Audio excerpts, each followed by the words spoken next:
Have you ever opened an envelope from your insurance company, maybe one of those dreaded brown ones, and just looked at the numbers, Oh, yeah. the codes, the adjustments, and you just felt your brain kind of scramble? Absolutely. It's like, what is this thing? Right. You're not alone if you've thought, what is this? Am I supposed to pay this? Did my insurance even, do anything useful? That feeling is so common.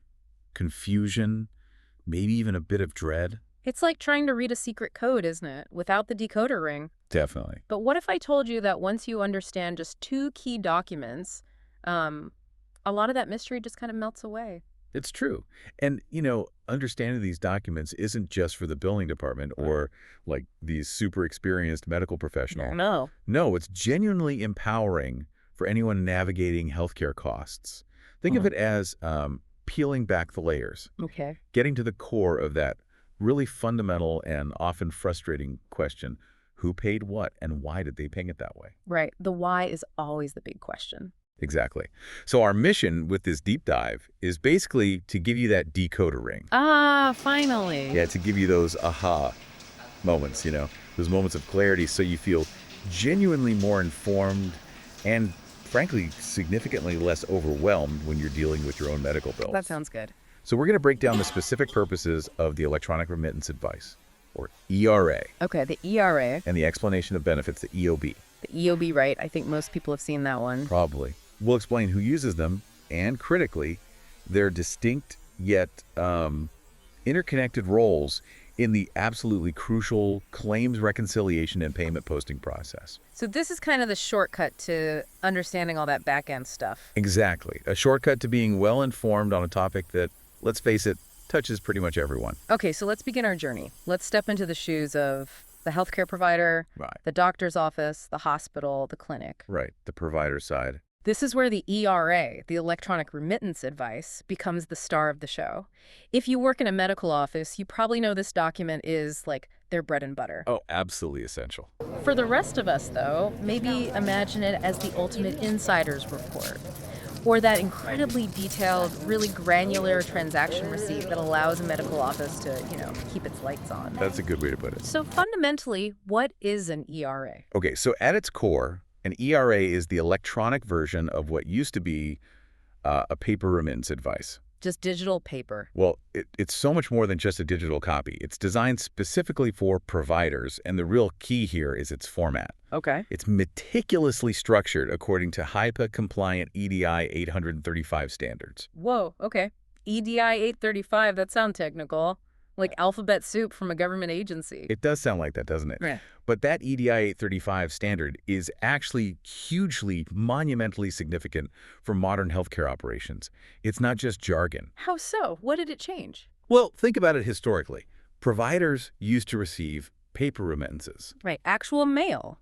boxes of paper sometimes, with cryptic notes, numbers, and they had to manually match every single payment to a patient's record, to a specific claim. That sounds like a nightmare. It was an administrative nightmare. Slow, tedious, and just riddled with human error. The EDI 835 standard completely changed that. Okay. It's a specific, highly structured electronic data interchange format. Think of it as a universal language just for claims processing data. A common language between insurers and providers. Exactly. So it's not just a digital version of a paper document. It's this meticulously organized, machine-readable file. Machine readable, that's the key. That's the absolute key. It allows for automated and incredibly efficient data exchange directly between the insurance payers and the healthcare providers. Its primary function is to explain precisely how the payer processed a claim. Everything, the exact payment amount, any specific adjustments made, detailed reasons for denials, all of it. And because it's electronic and structured, it allows for bulk processing and real-time reconciliation that was just impossible back in the paper era. Wow, so it's not just a digital snapshot, it's this intelligent data file built for machines to read and act upon. Precisely. That tells you a lot right there about its purpose and the sheer volume of information it must handle. So what specific granular details are packed into an ERA that make it so indispensable for a provider's, financial health? Oh, the level of detail is truly extensive. And each piece serves a specific critical purpose for the provider's financial operations, their whole revenue cycle, really. Like what?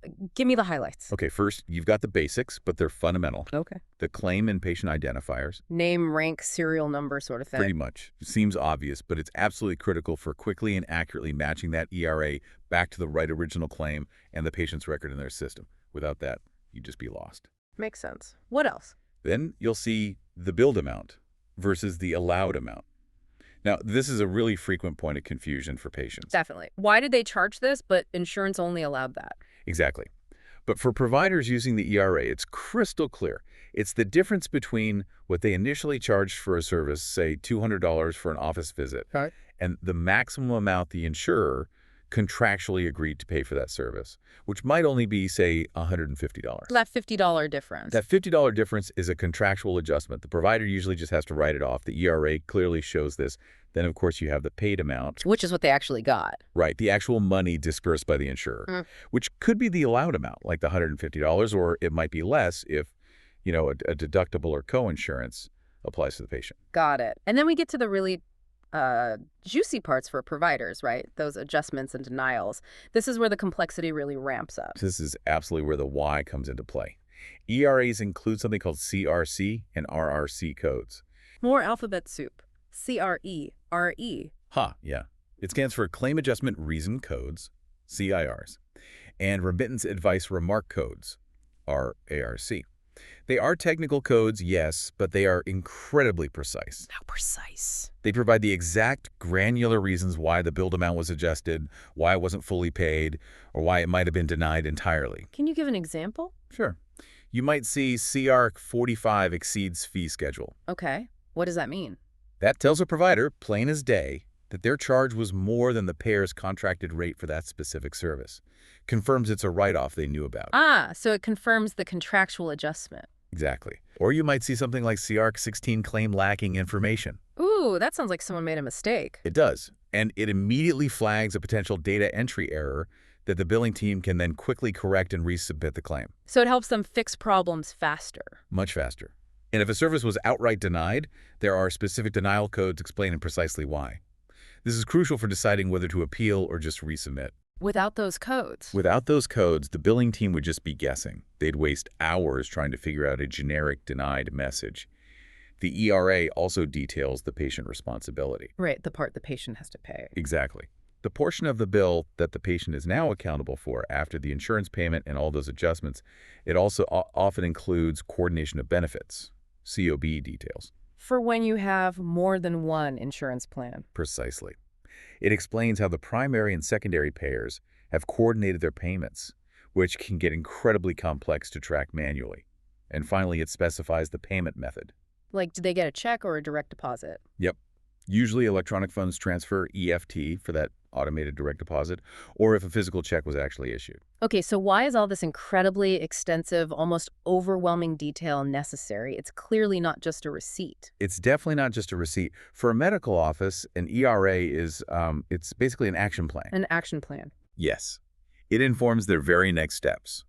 If a payment comes in less than expected, those CRR and RARC codes instantly tell them why. Is it a contractual write-off? Do they need more information? Is an appeal warranted? So it guides their follow-up. Absolutely. This direct coded feedback loop is critical for efficient follow-up. Whether that's sending a bill to the patient for their portion, appealing a denial with the exact reason code, or even making internal process improvements to prevent similar denials in the future. Wow. And imagine trying to manage a business with thousands of transactions every single day, each one needing potentially nuanced follow-up without this level of precise, actionable data. It would be impossible. Utter chaos. Pretty much impossible to maintain financial stability. Okay, it sounds like the ERA is really the lifeblood of a provider's financial operations. So who exactly is interacting with this incredibly detailed, machine-readable document day to day? It's probably not just sitting on a doctor's desk for a casual read. You've absolutely hit the nail on the head there. It's primarily used by the billing teams within healthcare practices. The billers. Yes. This is their daily bread and butter for reconciliation tasks. They use ERAs constantly to ensure that the payments received perfectly match the claims that were submitted.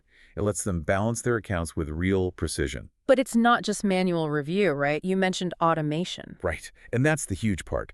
Beyond just looking at them, because of that EDI 835 format we talked about, ERAs are designed to be directly imported and processed by practice management software systems. Ah, the software does the heavy lifting. For automated payment posting, yes.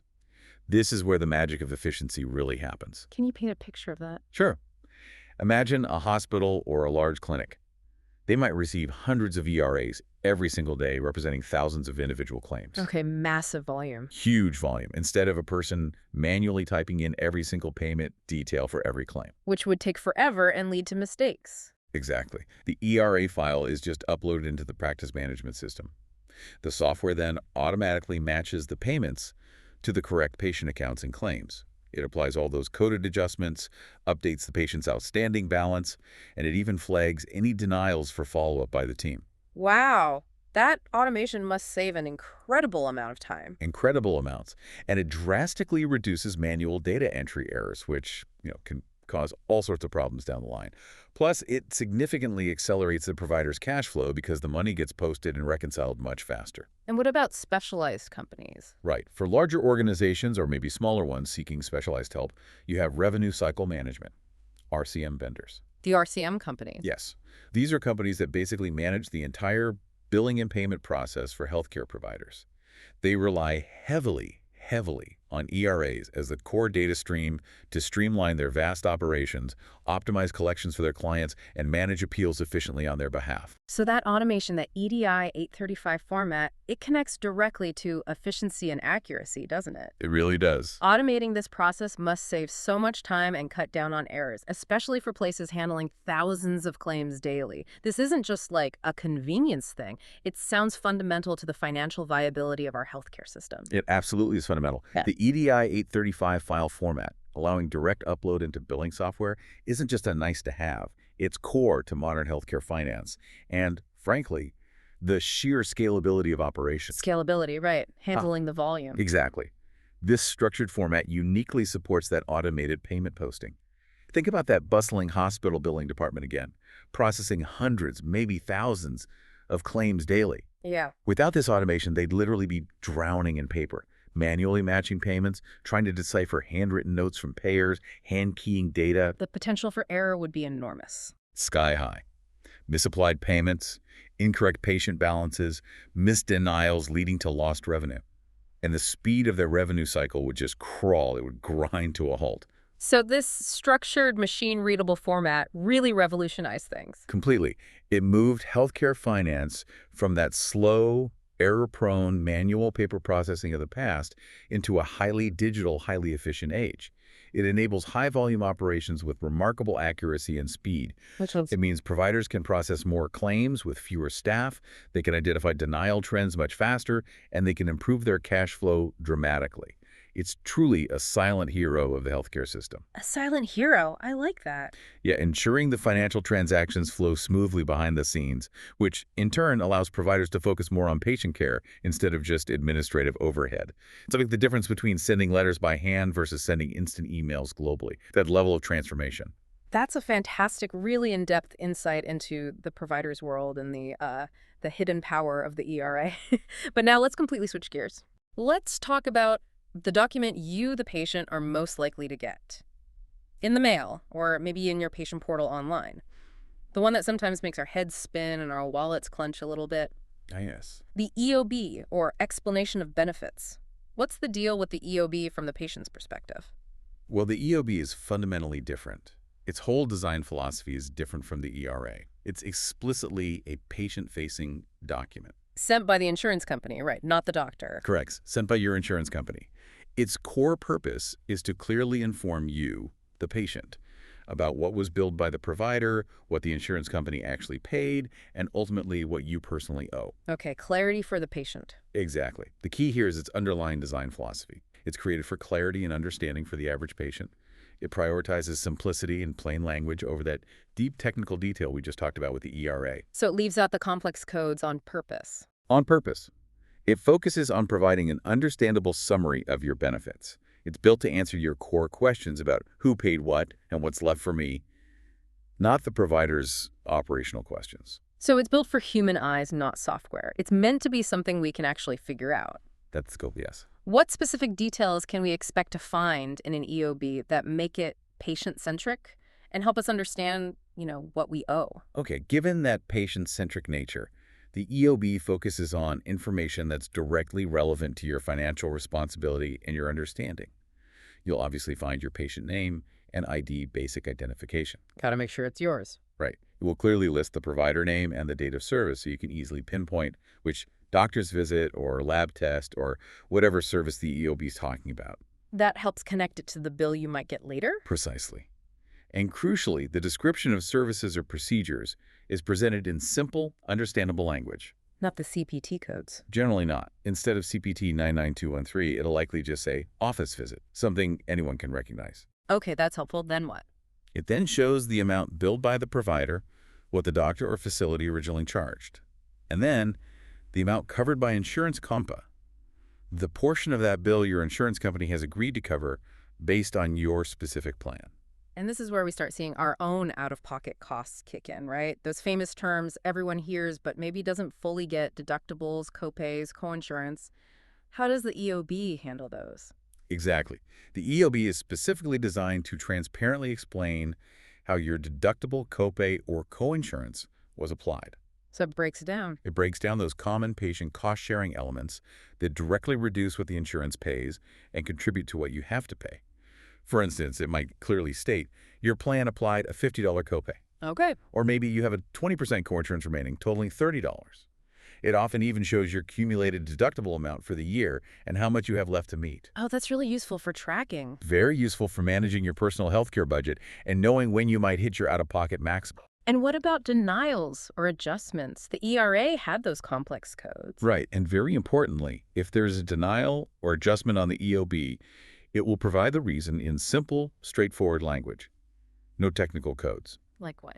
It might just say something like, your plan does not cover the full amount for this service because it was not a covered benefit. Or maybe, service not medically necessary per plan guidelines. It's a direct contrast to those CRE and RRC codes. So the goal is just clarity, not technical precision for appeals like the ERA. Exactly. The aim is to give you a clear, actionable reason you can understand.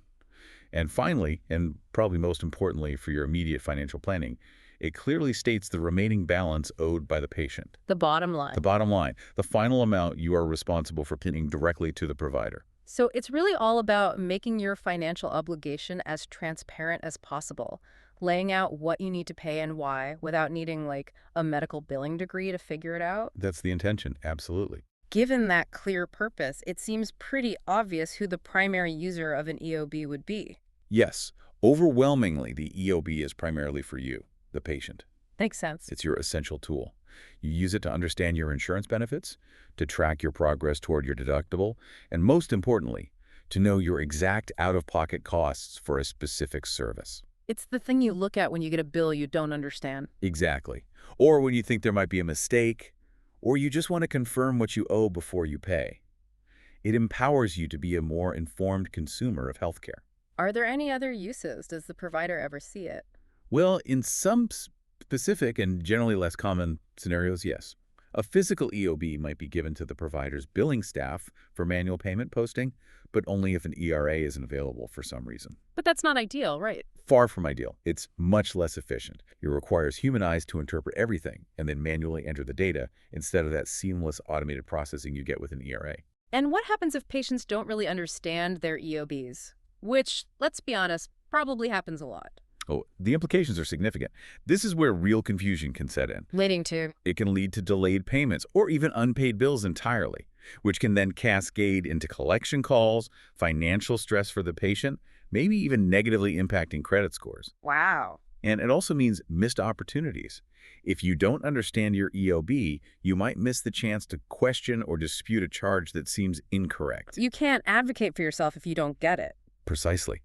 If you don't understand why your insurance paid what it did or why you owe what you owe, it's much harder to catch a potential error that could be costing you money. It's like trying to manage your bank account just by looking at the final balance without seeing any of the transactions that led to it. That's a great analogy. And what about the format and delivery? It's designed to be more accessible, right? No complex data files here. Exactly right. Its format is typically a physical paper document mailed right to your home address. The old-fashioned way. Or, increasingly common now, it's available as a PDF. that you can securely access through your insurance company's patient portal online. Okay. But the crucial distinction here, compared to the ERA, is that its non-EDI format means it's not typically machine-readable for those automated billing systems. So if a provider has to use it, If a provider has to use an EOB for payment posting, which ideally they really want to avoid, they always prefer the ERA, it requires manual processing. meaning someone has to type it all in. Someone in the billing office has to physically read that paper, EOB, or look at the PDF, and then manually key in all the relevant payment and adjustment data into their system, line by line. Yeah. As we discussed, that's significantly slower, way more prone to errors compared to the seamless automated efficiency that ERAs provide. It's a key reason why providers really push payers to send electronic remittances, the ERAs. Okay, this brings us to what I think is the really illuminating part. And honestly, the part that finally made these two documents properly click for me, Okay. putting them side by The side. direct comparison. Yes, the critical comparison of the ERA versus the EOB. What are those big picture differences that truly hammer home their distinct designs and purposes? The differences are quite striking when you lay them out like that. And they fundamentally underscore how two documents that literally originate from the exact same claim are meticulously redesigned and presented for completely different end users and purposes. It's kind of amazing, actually. It really is. It's like a masterclass in information architecture, tailoring the data for specific audiences. Let's break down those critical distinctions point by point. Let's do it. Okay, first, the audience. The ERA is solely for the provider or the biller. It's designed specifically for their complex operational needs, their financial reconciliation. Provider side only. Right. The EOB, on the other hand, is exclusively for the patient, designed for your understanding and your personal financial clarity. That's the absolute foundational split. Okay, audience, provider versus patient. What's next? Next, their format. The ERA is electronic, specifically that ADI 835 file. Remember, that's structured data built for machine readability, for automated system processing. Built for computers. Exactly.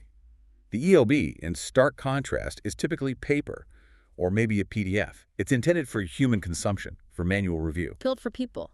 Yeah. So format, electronic versus paper PDF. Right. Which leads directly to content complexity.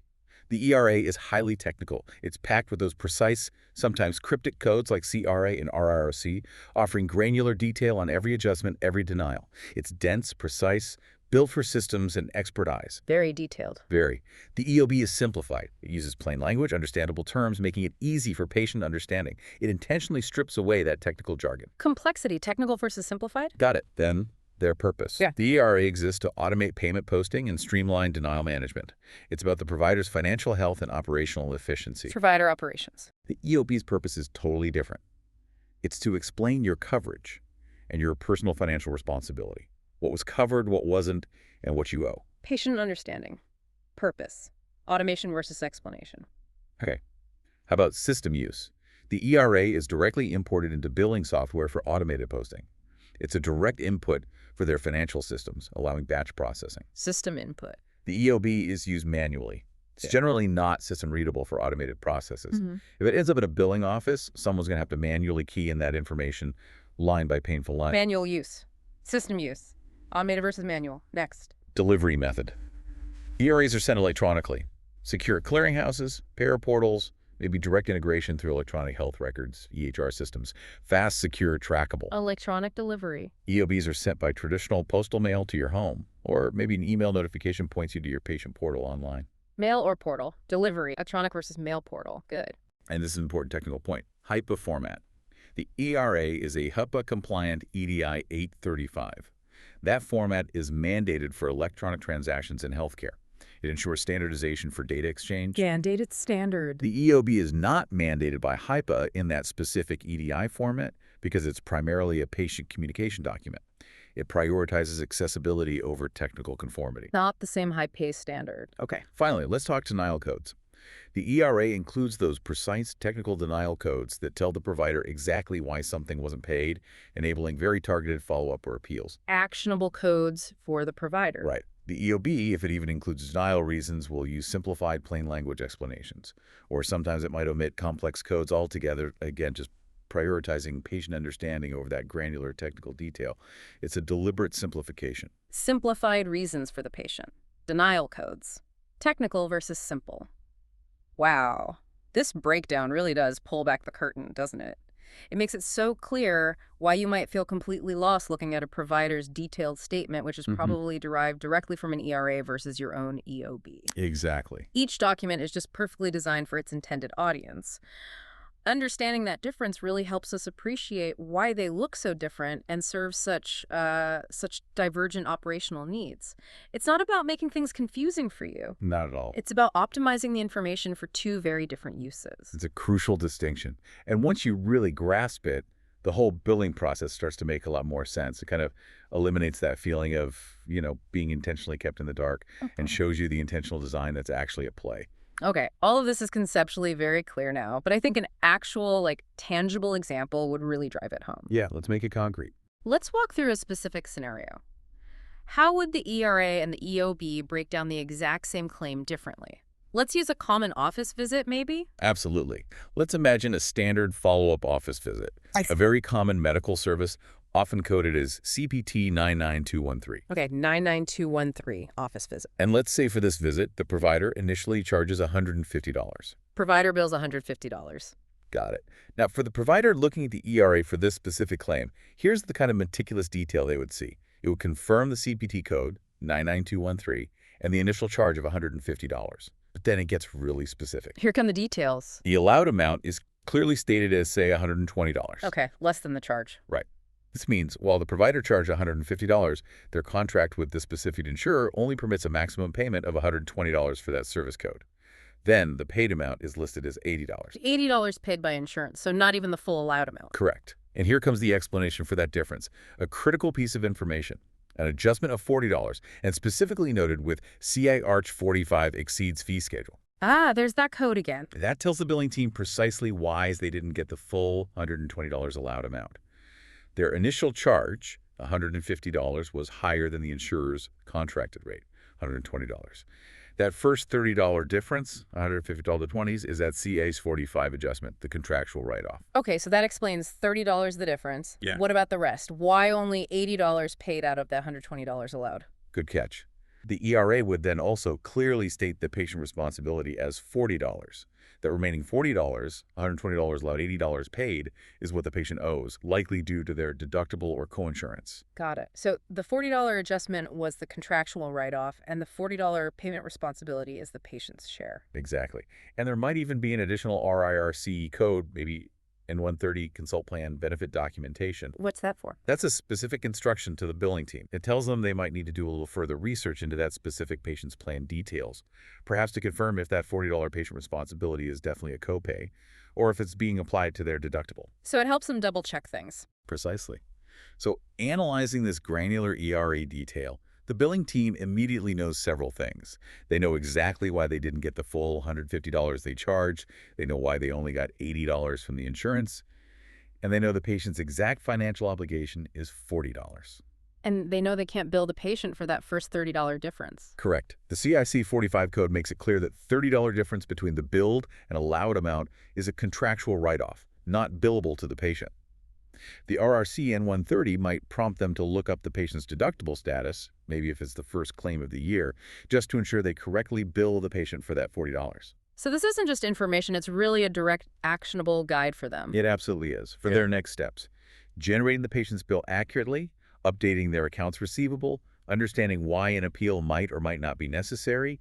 It helps them avoid billing errors and speeds up their whole revenue cycle. Okay, so that's the highly detailed, coded, actionable view for the provider via the ERA. Now, flip the coin.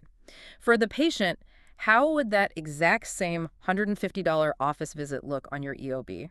Because that's what most of us are actually staring at, trying to figure out. Right. For you, the patient, your EOB for that same visit would be much, much simpler, much less intimidating. How simple. Under service, it would likely just say office visit. A clear, immediately understandable description, not that CPT code 99213. Okay, nice and plain. It would state that the provider charged $150. Then it would show that insurance paid $80. Straight to the point. And the crucial part for you, your responsibility is $40. And for the reason, for any difference in what was paid, it wouldn't give you complex codes like CRC 45. No codes. What would it say? It would simply state something like, your plan does not cover the full amount for the service due to contractual agreement with the provider. Or perhaps more commonly, amount applied to your annual deductible. Ah, so it gives you the bottom line and a plain English reason. No need to decipher CRC 45. Exactly. No complex codes for you to worry about, no need for you to understand the nitty-gritty of provider contracts. It's designed to be clear and actionable for you. It tells you simply, this is what was charged, this is what insurance paid, and this is what you owe. It really highlights the profound difference in audience and purpose again, doesn't it? Really does. One is for automated processing and detailed financial reconciliation by experts. The other is for personal understanding and financial planning by the patient.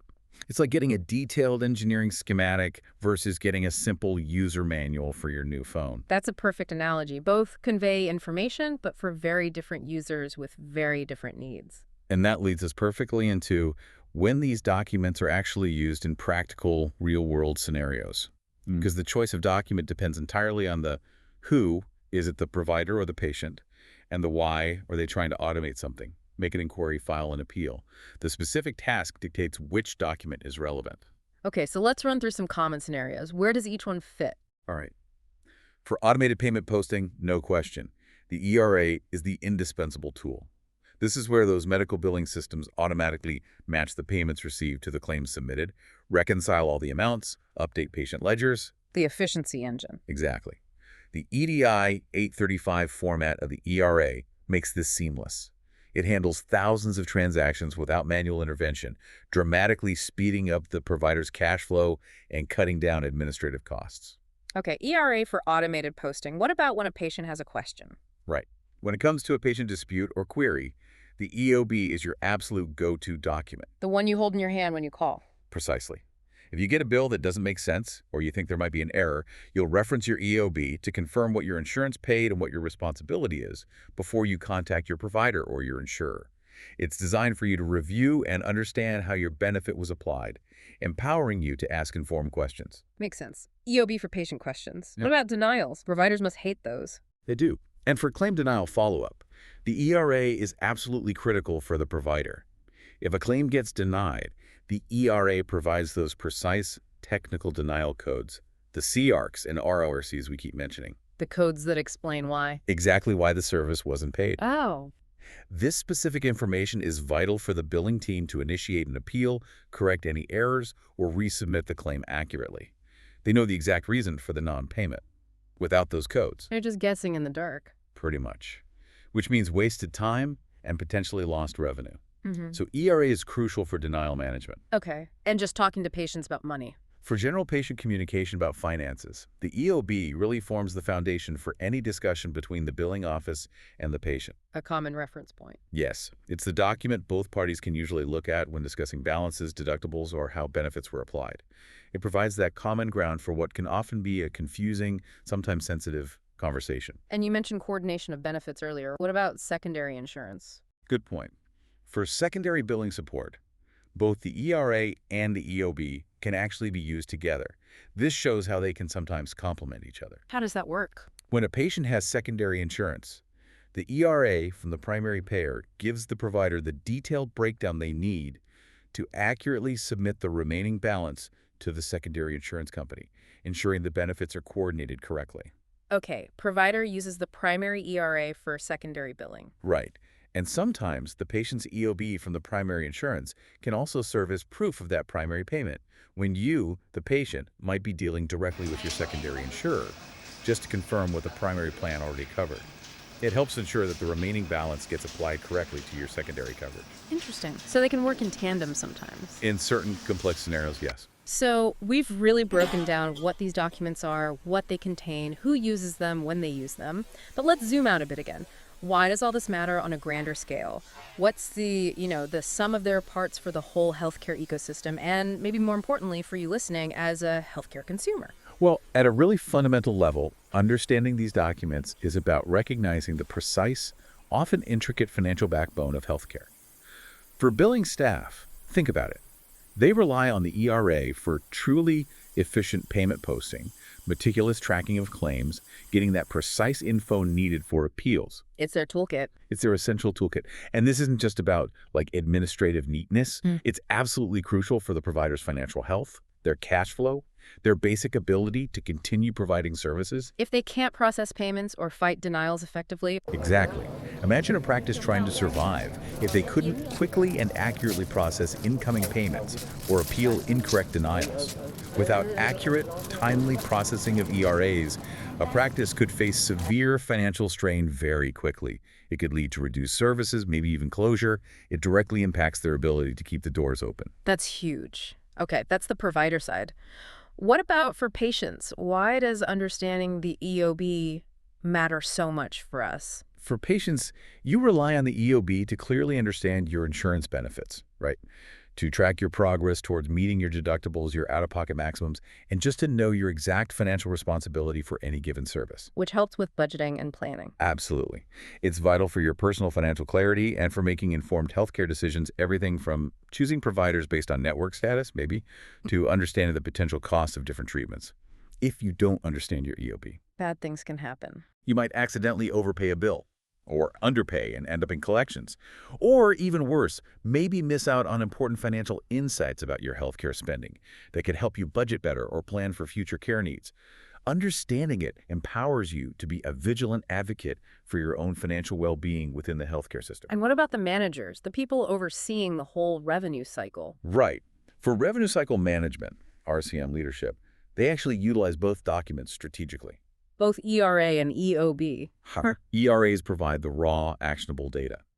RCM leaders use this for high-level tracking of denial trends across the organization, for managing the appeals process efficiently, and for overseeing overall patient balances. Analyzing trends in ERA data helps them identify systemic issues, maybe with a specific payer or a specific type of claim. So they use ERA data for big picture analysis. Exactly. It helps them negotiate better contracts with payers, optimize the entire revenue cycle, and ensure the financial stability and efficiency of the whole healthcare organization. And EOBs, while not directly processed by their systems in the same way. They're still important. Yes, because EODs are essential for developing effective patient communication strategies, for training staff on how to resolve patient balance inquiries clearly, and just for maintaining positive patient relationships around billing. They provide the necessary context for staff who are interacting directly with patients about their bills. So, okay, what does this all mean for you listening? It sounds like it means these aren't just, arcane forms or confusing statements you get in the mail. Not at all. They are the fundamental, interconnected backbone of how healthcare transactions are processed, understood, and financially managed. They ensure that money flows correctly and hopefully efficiently from the insurer to the provider. Right. And that you, the patient, understand your precise part in that complex, vital flow. It's really about demystifying a system that, let's face it, often feels designed to confuse. And, here's maybe a bonus tip that highlights the practical challenges some providers still face, even with ERAs being so widespread now. Oh. While ERAs are definitely the gold standard for efficiency, there are still scenarios where that old-school manual payment posting using EOBs might occur, and it creates significant administrative burden. Why would that still happen? Well, it typically happens if a specific payer doesn't yet support sending ERAs electronically, which, while less common now for the big national insurers, definitely still occurs with smaller regional plans or maybe highly specialized ones. Right. It can also happen if the ERA setup just isn't established between a specific payer and a specific provider, maybe due to technical integration issues or specific contractual weirdness. So technical glitches are smaller players. Right, and you see it particularly often with smaller practices that maybe don't have sophisticated systems, or for services that are provided out of network, or just with payers that are primarily still paper-based in their operations, kind of clinging to older methods. And the implication of that manual process. It's substantial. Imagine that small practice again, getting dozens of paper EOBs every day. Someone has to physically open each envelope. Read everything. Visually read the billed amount, the allowed amount, the paid amount, the patient responsibility, any adjustment reasons, and then manually type all of that line item detail into their practice management system. That sounds incredibly tedious and error-prone. It is incredibly time-consuming. It leads directly to increased administrative burden for the provider's billing team. It results in slower payment posting, which hurts the provider's cash flow. And, yes, it carries a significantly higher potential for human error compared to the automated efficiency of ERAs. And those errors cause more problems. Exactly. Those errors can then lead to incorrect patient bills, which leads to patient dissatisfaction, which then requires even more administrative work to investigate and correct the mistakes. So while ERAs represent the ideal state, The reality can still be messy. the reality on the ground for many providers still involves a costly and less efficient mix of automated ERA processing and manual EOB posting, and that directly affects their bottom line and their administrative overhead. Wow. Okay, well, we've really taken a deep dive today, haven't we? Unpacking the distinct worlds of the ERA and the EOB, We sure have. revealing the specific information each provides, and crucially, why they are tailored so differently for providers versus patients. They are both absolutely crucial for, ideally, transparent and efficient medical billing. Each serving its specific, indispensable purpose in that complex flow of healthcare payments. What a journey through the billing landscapes. Indeed. And, given these distinct purposes and formats, the ERA for providers, the EOB for patients, it really does raise an important question, I think, maybe for the future. Oh, what's that? Well, in a world where we're always striving for greater healthcare transparency and more patient empowerment, how might a future system better integrate the two? Integrate the ERA and EOB. Yeah, integrate that detailed, actionable data we see in ERAs with the simplified, patient-friendly information of EOBs. Could you, the patient, one day have direct, maybe real-time access to the kind of granular claims processing information that mostly only providers see right now? Like seeing the CR codes yourself, but explained clearly? Perhaps. Maybe through some kind of unified, interactive digital dashboard. Something that presents both the technical why behind the payment and the plain language what you owe all in one place. That would be amazing. And how might that truly change how you understand, manage, and maybe even advocate for your own healthcare finances if you had that deeper level of insight? That's a truly fascinating and, frankly, hopeful thought. The next time you open your EOB, maybe you'll look at it with a new understanding, appreciating the complex, automated system it navigates, and maybe even imagine a future where that full financial picture is even more accessible and actionable for you, the patient.